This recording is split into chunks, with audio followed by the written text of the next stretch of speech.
Hello friends, welcome back to my channel Smita the smile. कैसे हैं आप सब लोग? आई होप आप सब लोग बहुत ही अच्छे होंगे और आपकी तैयारी भी बहुत अच्छी चल रही होगी। आपने डिटेल प्रैक्टिस बहुत अच्छे से तरीके से कर ली होगी और शायद उसका रिवीजन भी कर रहे होंगे आप। और जो कुछ थोड़ा बहुत रह गया है तो जितना भी टाइम है अभी उसमें करिए।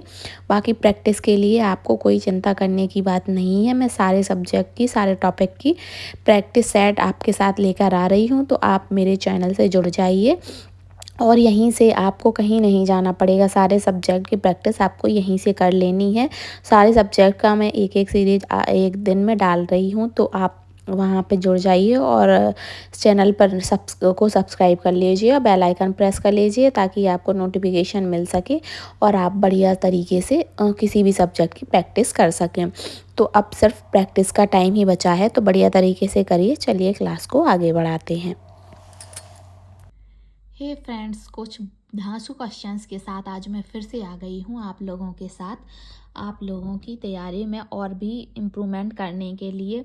तो बने रहिए मेरे साथ वीडियो में और एंजॉय करिए सीरीज को। बढ़िया बढ़िया क्वेश्चन से सामना करिए और लगाइए क्वेश्चंस को। जो नहीं समझ में आए तो मुझे बताइए और आपकी जो कमज़ोरी है आप उसको पकड़िए। इसका मेन टारगेट यही है, अपनी कमज़ोरी का पता लगाना और उसका सुधार करना। सबसे पहले तो समस्या का पता लगाना, अपना क्या समस्या है, कौन सा टॉपिक नहीं बन रहा है, फिर उस टॉपिक को मतलब समस्या का समाधान करना। उस टॉपिक को इतनी बार पढ़ना कि उससे कोई भी क्वेश्चन छूटने ना पाए। तो चलिए बढ़ते हैं, सीरीज को आगे बढ़ाते हैं और कुछ नई क्वेश्चंस के साथ एक्सरसाइज करना स्टार्ट करते हैं। देखते हैं आपके कितने नंबर आ रहे हैं और आप क्या इन क्वेश्चंस को सही तरीके से डील कर पा रहे हैं। अगर आपने इन क्वेश्चंस को अच्छे तरीके से कर लिया तो आपकी तैयारी समझिए एक अच्छे लेवल पर है और नेक्स्ट लेवल पर ही जाएगी। तो इस तरीके के क्वेश्चन आप हमेशा प्रैक्टिस करते रहिए, अपने फ्रेंड के साथ शेयर करते रहिए ताकि उनसे और आपके में दोनों में कंपेयर हो सके कि आप दोनों में कितना अंतर आ रहा है, आप दोनों कितने क्वेश्चंस बना पा रहे हैं। तो इससे ये भी पता लग जाएगा और इसी तरीके के तो क्वेश्चन एग्ज़ाम में आने हैं तो आपसे वो भी बन जाएंगे। अगर आपसे ये बन रहे हैं तो वो भी आप बहुत आराम से कर लोगे, टेंशन की कोई बात नहीं है। बट चलिए बढ़ते हैं, तैयारी करते जाइए, प्रैक्टिस करते जाइए, टेंशन मत लीजिए। टेंशन लेना अगर रखोगे, आप टेंशन लेते रहोगे तो आप कोई भी आगे का काम नहीं कर पाओगे, टेंशन में ही सारा दिन निकल जाएगा। तो विदाउट टेंशन आपको बढ़िया तरीके से प्रैक्टिस करते जानी है, ना कोई टेंशन, एकदम बिना घबराहट के, बिना हिचकिचाहट के आप एकदम तैयारी करते जाइए। फाइनल में जो होगा सो देखा जाएगा। बस अभी अपना बिल्कुल 100% दीजिए, कोई कमी मत रखिए। चलिए स्टार्ट करते हैं सेशन को। परिवार एवं पास पड़ोस बच्चों के समाजीकरण की प्राथमिक एजेंसियां हैं या मध्य एजेंसियां हैं या फिर द्वितीय एजेंसियां हैं या फिर मनोवैज्ञानिक एजेंसियां हैं। जो परिवार है और आस पड़ोस हैं वो क्या कौन सी एजेंसियां हैं बच्चों की समाजीकरण के लिए? तो देखो, सबसे पहला तो परिवार ही आता है, बच्चे का घर परिवार ही रहता है जो समाजीकरण का सबसे प्रथम चरण है। और फिर उसके बाद ही आस पड़ोस भी आ जाते हैं। तो ये दोनों ही चीज़ें प्राथमिक एजेंसियां ही मानी जाएंगी क्योंकि बच्चे का समाजीकरण सबसे पहले उसके परिवार से ही होता है। तो ये मध्य एजेंसियां और द्वितीय एजेंसियां नहीं है, ये प्राथमिक एजेंसियां ही हैं। द्वितीय एजेंसी में स्कूल और बाहरी वातावरण आ जाएगा। बाकी जो परिवार है वो प्राथमिक एजेंसियों में ही आएगा। तो इसका राइट आंसर ऑप्शन ए हो जाएगा, प्राथमिक एजेंसियां। परिवार एवं आस पड़ोस बच्चे की समाजीकरण की प्राथमिक एजेंसियां हैं। इसी तरीके के फ्रेंड आगे भी क्वेश्चन आएंगे और एग्जाम में भी इसी तरीके के आएंगे, तो आपको टेंशन बिल्कुल भी मत लेना, आपको टेंशन बिल्कुल भी नहीं लेना है। सिर्फ आपको प्रैक्टिस करते रहना है और आपको इसी तरीके के क्वेश्चन मिलेंगे जो आपको बहुत ही आसानी से बन जाएंगे क्योंकि आपने इतनी प्रैक्टिस कर रखी होगी कि आपको कोई परेशानी नहीं जाएगी। तो बिना टेंशन के आप एकदम से बढ़िया तरीके से पढ़ाई करिए, अपना 100% दीजिए। चलिए नेक्स्ट क्वेश्चन पे बढ़ते हैं। नेक्स्ट क्वेश्चन है, सीखने के नियम किसके द्वारा प्रतिपादित किए गए हैं? जो सीखने का नियम है वो पूछा गया है कि किसके द्वारा बनाया गया है या प्रतिपादित किया गया है? स्किनर महोदय के द्वारा, थॉर्नडाइक के द्वारा, पावलोव के द्वारा या कोहलर के द्वारा? तो ये पूछा जा रहा है। तो देखना, स्किनर जो है उनने क्रिया प्रसूत सिद्धांत दिया था, क्रिया प्रसूत है, ठीक है, ये सभी को पता है। और नहीं पता है तो इनके एक बार नियम रट लीजिए, वो ऐसे नियम है जो शायद आएंगे ही तो आपको बन जाने चाहिए क्योंकि ये तो एक बेसिक चीज़ है बाल विकास की, तो ये तो आने ही चाहिए सबको। और जो पॉवलोव है उन्हें क्लासिकल थ्योरी दी थी, क्लासिकल थ्योरी दी थी इन्होंने, ठीक है। तो ये दोनों तो नहीं है, तो इसका राइट आंसर बताना है कि जो सीखने के सिद्धांत हैं वो थॉर्नडाइक ने दिए थे। तो ऑप्शन बी राइट आंसर हो जाएगा, जो थॉर्नडाइक महोदय हैं उन्होंने सीखने के सिद्धांत दिए थे। नेक्स्ट क्वेश्चन पर बढ़ते हैं। नेक्स्ट क्वेश्चन है, किस चरण में बच्चों के में संरक्षण का सिद्धांत विकसित हो जाता है? जो कौन सी अवस्था या एज है बच्चे की जिसमें संरक्षण का सिद्धांत विकसित हो जाता है, ये पूछा गया है। मूर्त संक्रियात्मक अवस्था, पोस्ट औपचारिक अवस्था, या पूर्व संक्रियात्मक अवस्था, या फिर औपचारिक संक्रियात्मक अवस्था, ये पूछा गया है। उसको संरक्षण करने का और अपनी समझ विकसित करने की वह स्टेज पूछी गई है कि कौन सी है। तो बताना है कि इसका राइट आंसर क्या हो जाएगा। तो इसका राइट आंसर होगा सही गलत की पहचान करना। ये सब चीज़ें ना मूर्त संक्रियात्मक अवस्था में आती हैं, तो इसकी राइट आंसर ऑप्शन ए हो जाएगा। चलिए नेक्स्ट क्वेश्चन पर बढ़ते हैं। नेक्स्ट क्वेश्चन है, जोन ऑफ प्रॉक्सिमल डेवलपमेंट का किसके द्वारा वर्णन किया गया है? ये पूछा गया है कि जोन ऑफ प्रॉक्सिमल डेवलपमेंट जो थ्योरी है या फिर जो बुक है वो किसके द्वारा इसका वर्णन किया गया है?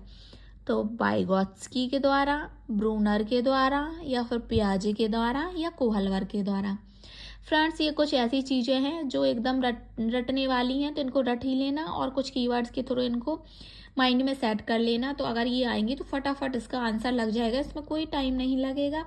ये बिल्कुल भी टाइम टेकन क्वेश्चंस नहीं है, इनको आसानी से पढ़ो, एकदम टिक करो, इस टाइप के क्वेश्चन है, तो इनको एकदम रट लेना है अच्छे तरीके से। कुछ चीज़ें ऐसी होती हैं टॉपिक में जो रटनी ही पड़ती हैं, तो ऐसा नहीं है कि आप रट नहीं सकते हैं, आपकी कैपेसिटी बहुत ज़्यादा अच्छी है तो आप काफ़ी चीज़ें एकदम रट सकते हैं और उनको कीवर्ड के थ्रू फिक्स कर सकते हैं माइंड में। तो बताना है कि जोन ऑफ प्रॉक्सिमल डेवलपमेंट जो है वो वाइगोत्स्की के द्वारा दिया गया था, तो इसका राइट आंसर ऑप्शन ए हो जाएगा, वाइगोत्स्की। ठीक है, नेक्स्ट क्वेश्चन पर बढ़ते हैं। ये मत कहना कि फ्रेंड की मैं फटाफट करवा रही हूँ, क्योंकि मैं एकदम रैपिड फायर टाइप के क्वेश्चन करवा रही हूँ।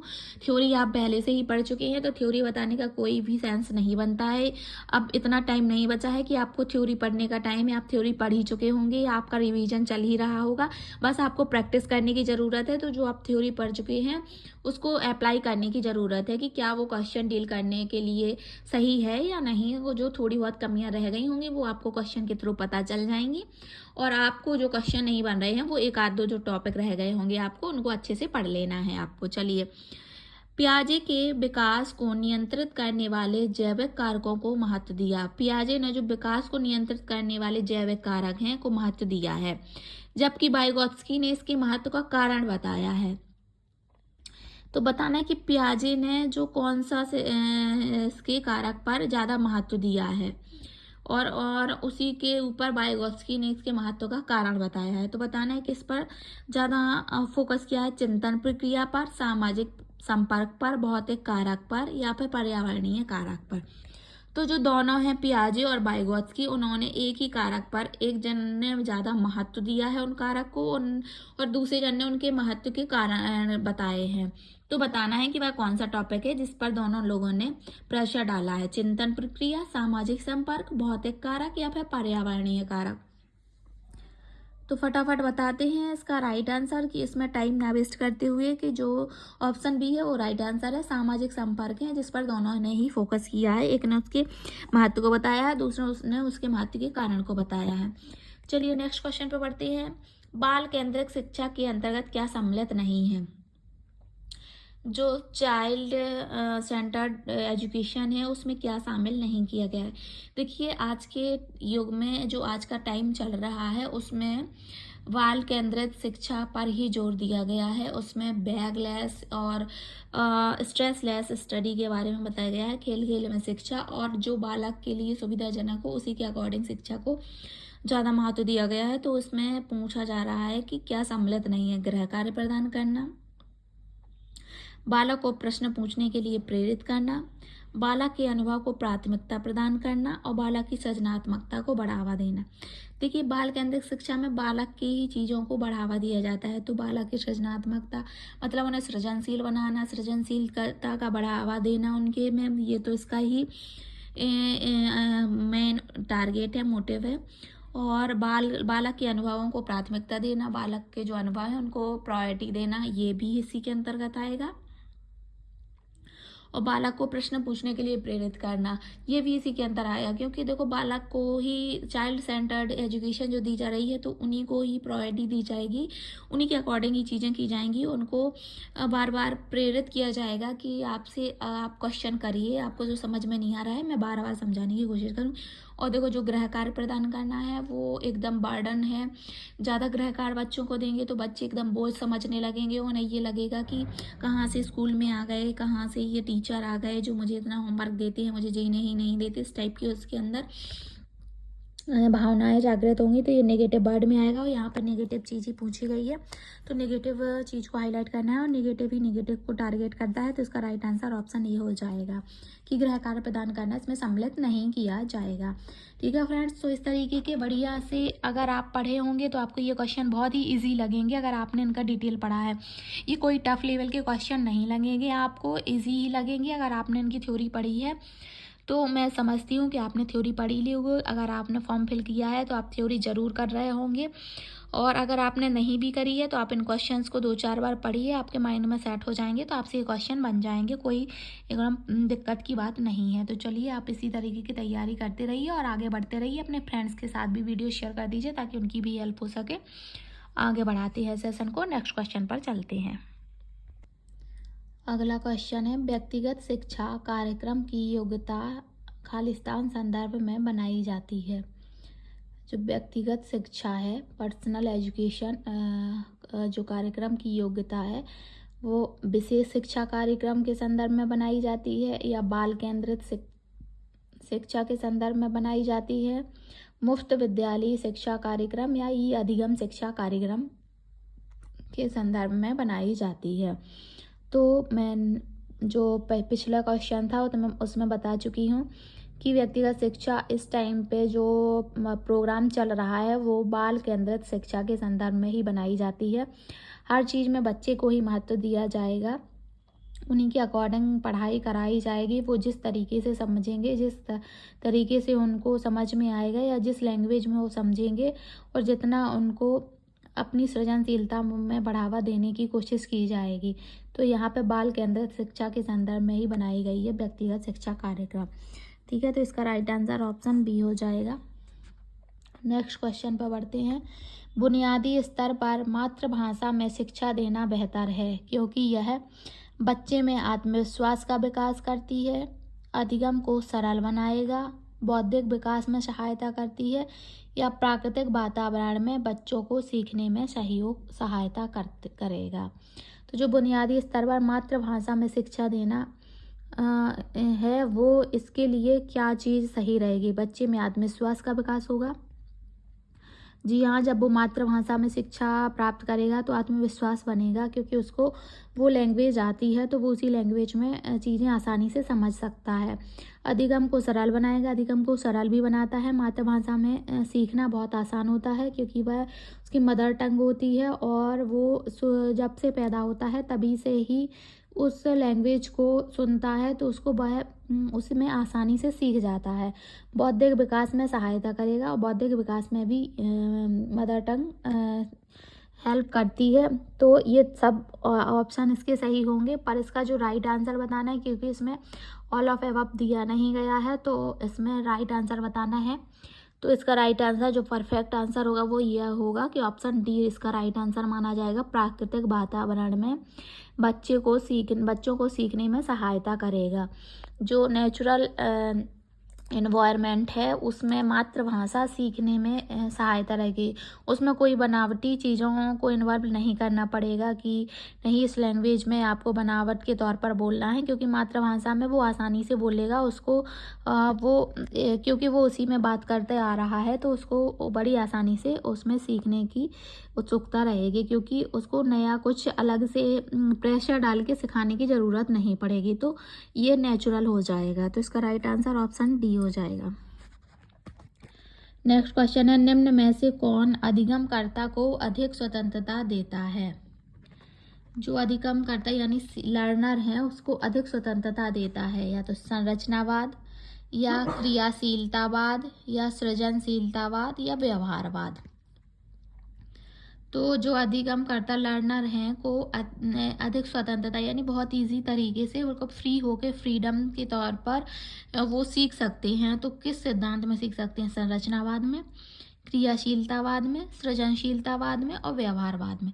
तो देखिए जो सृजनशीलवाद है वो सृजनशीलता, एक सृजनात्मक बालक वही होता है या सृजनशीलता वही होती है जो खुद से विकसित की जाए और जो खुद के माइंड से की जाती है तो उसको अधिगम करने की स्वतंत्रता रहती है, क्योंकि वो अपने खुद का माइंड यूज़ करके वो चीज़ें करेगा तो वो एकदम फ्रीली होके करेगा। तो इसका राइट आंसर ऑप्शन सी हो जाएगा, सृजनशीलवाद। नेक्स्ट क्वेश्चन पर बढ़ते हैं। नेक्स्ट क्वेश्चन है, निम्नलिखित में से कौन सा बुद्धि का घटक नहीं है? अब यहाँ पे फिर से नेगेटिव वर्ड आ गया है तो इसको हाईलाइट कर लेते हैं और नेगेटिव से नेगेटिव को टारगेट करना है। तो देखना कि कौन सा बुद्धि का घटक नहीं है। तार्किक चिंतन, तार्किक चिंतन तो बुद्धि से तर्क, जब बुद्धि होगी तभी तो तर्क लगाएंगे किसी चीज़ में, तो तार्किक चिंतन तो बुद्धि से ही रिलेटेड है। स्मृति, स्मृति भी मतलब कि जब कुछ चीज़ें बुद्धि से ही रिलेटेड हैं, क्योंकि ये जब अपनी बुद्धि लगाएंगे तभी तो पुरानी चीज़ें जो स्मृति में हैं वो याद रहेंगी, तो ये भी है। और अनुभवों से सीखना, अनुभव भी बुद्धि के ही घटक माने जाते हैं। व्यावसायिक रुचियाँ इसके अंतर्गत नहीं आती हैं, ये एकदम डिफरेंट हैं, तो इसका आंसर यही हो जाएगा। व्यावसायिक रुचियाँ तो इसमें कोई बुद्धि लगाने की ज़रूरत नहीं है, ये तो जिसमें रुचि होती है वो ही मानी जाती हैं, तो ये बिल्कुल अलग से हो जाएगा। तो इसका राइट आंसर ऑप्शन बी हो जाएगा। चलिए नेक्स्ट क्वेश्चन पर बढ़ते हैं। नेक्स्ट क्वेश्चन है, बुद्धिमत्ता और ब्लैंक और पर्यावरण दोनों का एक उत्पाद है। बुद्धिमत्ता जो है वो पर्यावरण और एक और कोई चीज़ सम्मिलित करनी है, जो 4 ऑप्शन दिए गए उनमें से इन दोनों का ही एक उत्पाद माना जाता है। तो बताना है कि बुद्धिमत्ता किस दो चीज़ों का उत्पाद है? संस्कृति का, समुदाय का, आनुवंशिकता का और समाज का। तो जो बुद्धिमत्ता है वो आनुवंशिकता और पर्यावरण दोनों का ही उत्पाद है। देखिए पहले भी मैं बता चुकी हूँ, जो पिछले पार्ट में एक क्वेश्चन आया था उसमें कि व्यक्ति पर्यावरण, आनुवंशिकता और पर्यावरण दोनों से ही मिलकर सीखता है, तभी उसकी बुद्धि का विकास होता है, किसी एक से नहीं। तो आनुवंशिकता और पर्यावरण दोनों एक दूसरे के पर्याय हैं। ठीक है, तो इसका राइट आंसर ऑप्शन सी हो जाएगा। नेक्स्ट क्वेश्चन, एड्स की रोकथाम के लिए क्या प्राकृतिक उपाय उचित है? जो एड्स हैं उसकी रोकथाम के लिए पूछा गया है कि कौन से उपाय उचित है, जो वह उपाय करने से एड्स नहीं फैलेगा, ये पूछा गया है। तो इसके 4 ऑप्शन दिए गए हैं, इनको फटाफट पढ़ना है और बताना है कि क्या उपाय उचित रहेगा, सही रहेगा। नंबर 1, तो आप इन क्वेश्चंस को पढ़ लीजिए और बताइए इसका राइट आंसर क्या होगा। तब तक मैं आपको और क्वेश्चंस दिखाती हूँ। इस तरीके के क्वेश्चन आए हुए हैं। चलिए मैं इसका राइट आंसर आपको बता देती हूँ। इसका राइट आंसर ऑप्शन सी है। तो ऑप्शन सी है, जो कंडोम का इस्तेमाल है वो उसके उपयोग से एड्स की रोकथाम की जा सकती है। ठीक है, तो इसका राइट आंसर ऑप्शन सी हो जाएगा। इस तरीके के क्वेश्चन आपको कैसे लगे आप बताइए। इससे और मॉडरेट क्वेश्चन और टफ क्वेश्चन लेकर आऊँ या इसी लेवल के क्वेश्चन लेकर आऊँ, आप मुझे बताएंगे तो मुझे भी एक क्वेश्चंस का लेवल समझ में आएगा कि इस लेवल के क्वेश्चंस आपको सही रहेंगे। मैं सोचती हूँ कि ये तो मेरे अकॉर्डिंग ये इजी लेवल के क्वेश्चंस हैं, तो इनसे थोड़ी सी मॉडरेट और टफ लेवल के क्वेश्चंस भी मैं नेक्स्ट भी पार्ट में लेकर आऊँगी। अभी ये स्टार्टिंग का पार्ट था तो मैंने सोचा कि सबसे पहले इजी क्वेश्चन से स्टार्ट करते हैं। तो क्या होता है कि जब इजी क्वेश्चन कर लेते हैं तो एक मोटिवेशन बढ़ता है कि हाँ मेरे से क्वेश्चंस बन रहे हैं। उसके बाद टफ लेवल पर जाएंगे धीरे धीरे करके, तो जब इजी कर लेंगे तो धीरे से फिर टफ पर जाएंगे, और टफ भी जब अपने नज़रों से गुजर के हो जाएंगे तो माइंड में एकदम सेट हो जाएंगे और आगे क्वेश्चंस आप बना लेंगे, मुझे पता है। तो इसी तरीके के क्वेश्चंस मैं और लेकर आऊँगी। आज के सेशन को यहीं पर समाप्त करते हैं। वीडियो अच्छा लगा हो तो लाइक ज़रूर करना और शेयर करना अपने फ्रेंड के साथ, उनकी भी हेल्प हो सके।